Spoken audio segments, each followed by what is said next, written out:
নমস্কার বন্ধুরা, আমি রণদীপ হিস্ট্রি দর্পণ এডুকেশনাল চ্যানেলে তোমাদের সকলকে আবারও স্বাগত। আজ আমাদের আলোচনার মূল বিষয় হলো তোমরা যারা কল্যাণ ইউনিভার্সিটিতে তৃতীয় সেমিস্টারে পড়ছো এবং তোমাদের রাষ্ট্রবিজ্ঞানকে মাইনর হিসেবে রেখেছো, তোমাদের এই রাষ্ট্রবিজ্ঞানে তৃতীয় সেমিস্টারে মাইনরে কি ধরনের প্রশ্ন আসতে পারে সে সংক্রান্ত বিষয় নিয়েই কিন্তু আজকে আলোচনা করব। তবে আলোচনার পূর্বে একটু বলে রাখি, তোমরা যারা চ্যানেলে নতুন আছো অবশ্যই চ্যানেলটিকে সাবস্ক্রাইব করে নোটিফিকেশন অন করে রেখো এবং বন্ধু বান্ধবদের মাঝেও শেয়ার করতে কিন্তু ভুলো না।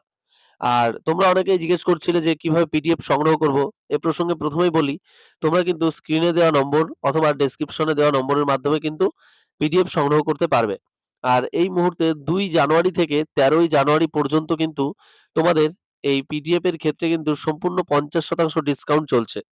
অর্থাৎ পিডিএফ এতদিন পর্যন্ত যা মূল্যে ছিল তার অর্ধেক মূল্যে কিন্তু তোমরা পেয়ে যাবে পিডিএফটা।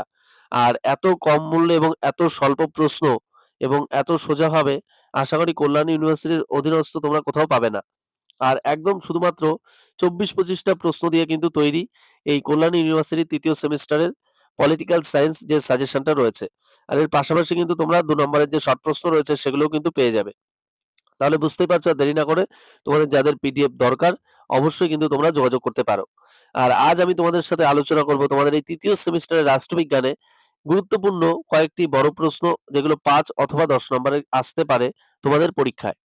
প্রথম যে প্রশ্ন আমি আলোচনা করব, সার্ক এর শীর্ষ সম্মেলনে গৃহীত সাপটা এবং সাফটা এর ভূমিকা পর্যালোচনা করো।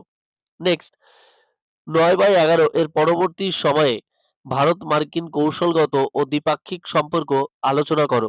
নেক্সট, বিবিআইএন করিডোর নিয়ে একটি টিকা লেখো। নেক্সট, ভারত পাকিস্তান সম্পর্ক নিয়ে একটি সংক্ষিপ্ত টিকা লেখো। নেক্সট, আন্তর্জাতিক ক্ষেত্রে জলবায়ু পরিবর্তন সম্পর্কে আলোচনায় ভারতবর্ষের ভূমিকা বিশ্লেষণ করো। নেক্সট, জল সম্পদ বন্টন সংক্রান্ত বিষয়ে ভারত বাংলাদেশের মধ্যে দ্বন্দ্বের বিষয়টি বিশ্লেষণ করো। নেক্সট, দক্ষিণ এশিয়া সন্ত্রাসবাদ নিয়ে একটি টিকা লেখো। নেক্সট, ডাব্লিউটিও এর ক্ষেত্রে ভারতের ভূমিকা বিশ্লেষণ করো। নেক্সট, ভারত নেপাল সম্পর্কের ক্ষেত্রে সমস্যা ও সম্ভাবনার দিকগুলি আলোচনা করো।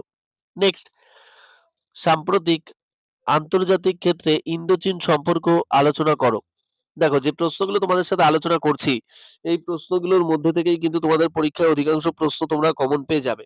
আর কারো যদি মনে হয় একদম 100% কমন সহ পিডিএফ চাই, বড় প্রশ্ন এবং ছোট প্রশ্ন সহ, তাহলে তোমরা কিন্তু অবশ্যই যোগাযোগ করতে পারো এবং তোমাদের পিডিএফটা কিন্তু সংগ্রহ করে নিতে পারো।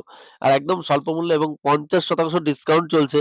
আর এটি কিন্তু শুধুমাত্র 2 জানুয়ারি থেকে 13ই জানুয়ারি পর্যন্ত। এটা 2026 সালে হ্যাপি নিউ ইয়ার অর্থাৎ নতুন বছর উপলক্ষে কিন্তু তোমাদের এই ডিসকাউন্টটা দেওয়া হচ্ছে। আর তোমরা যারা পিডিএফ সংগ্রহ করেছো তাদেরকেও অসংখ্য ধন্যবাদ। আর তোমরা অনেকেই যারা কমেন্ট করেছো যে পঞ্চম সেমিস্টার পলিটিক্যাল সায়েন্স মাইনর, তাদের উদ্দেশ্যে বলছি আমরা একটি ভিডিও আপলোড করেছি ইতিমধ্যেই।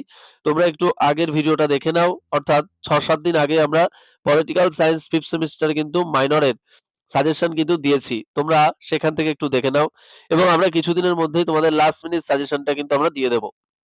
আর তোমাদের আবারও বলছি, শুধুমাত্র তৃতীয় সেমিস্টার নয়, প্রথম সেমিস্টার ইতিহাস মেজর মাইনর এবং এসএসসি পেপার, এছাড়াও প্রথম সেমিস্টারের বাংলা এবং রাষ্ট্রবিজ্ঞান মাইনর, ঠিক একইভাবে তৃতীয় সেমিস্টারের history major SSC paper, history minor এর পাশাপাশি রাষ্ট্রবিজ্ঞান মাইনর এবং বাংলা মাইনর, এবং পঞ্চম সেমিস্টারের ইতিহাস 2টি মেজর এবং বাংলা মাইনর, ইতিহাস মাইনর এবং রাষ্ট্রবিজ্ঞান মাইনর, এই সব কিছুর কিন্তু তোমরা পিডিএফ পেয়ে যাবে বড় প্রশ্ন এবং ছোট প্রশ্ন সহ একদম স্বল্প মূল্যে। এত স্বল্প মূল্যে তোমাদের কেউ কখনো দেবে না, তোমরা কিন্তু সেটা সংগ্রহ করতে পারো। আর তোমরা এই পিডিএফটা সংগ্রহ করার ফলে তোমাদের পরীক্ষাটাও কিন্তু খুব ভালোভাবে তোমরা দিয়ে আসতে পারবে এবং খুব ভালো নাম্বারও পেতে পারে। আর আরেকটা কথা বলি তোমাদের, তোমরা যারা চ্যানেলে নতুন আছো অবশ্যই কিন্তু চ্যানেলটিকে সাবস্ক্রাইব করো এবং বন্ধু বান্ধবদের মাঝে অবশ্যই শেয়ার করে দিও। আর তোমাদের যদি এমন কোনো তথ্যর প্রয়োজন হয় বা কোনো কিছুর দরকার হয় যে এই ধরনের প্রশ্ন আলোচনা করলে তোমাদের আরো বেশি ভালো হতো, অবশ্যই তোমরা কমেন্ট বক্সে কমেন্ট করে জানাবে। আমরা চেষ্টা করব সেই ধরনের ভিডিও আপলোড করার। আর তোমরা সম্পূর্ণ ভিডিওটি যেহেতু দেখেছো, এজন্য আমাদের হিস্ট্রি দর্পণ পরিবারের পক্ষ থেকে অসংখ্য ধন্যবাদ। এভাবেই তোমরা সাপোর্ট করো, আমরা সর্বদা তোমাদের পাশে আছি। সম্পূর্ণ ভিডিওটি দেখার জন্য তোমাদের সকলকে অসংখ্য ধন্যবাদ। দেখা হচ্ছে পরবর্তী ভিডিওতে। সকলে ভালো থাকবে, সুস্থ থাকবে। ধন্যবাদ।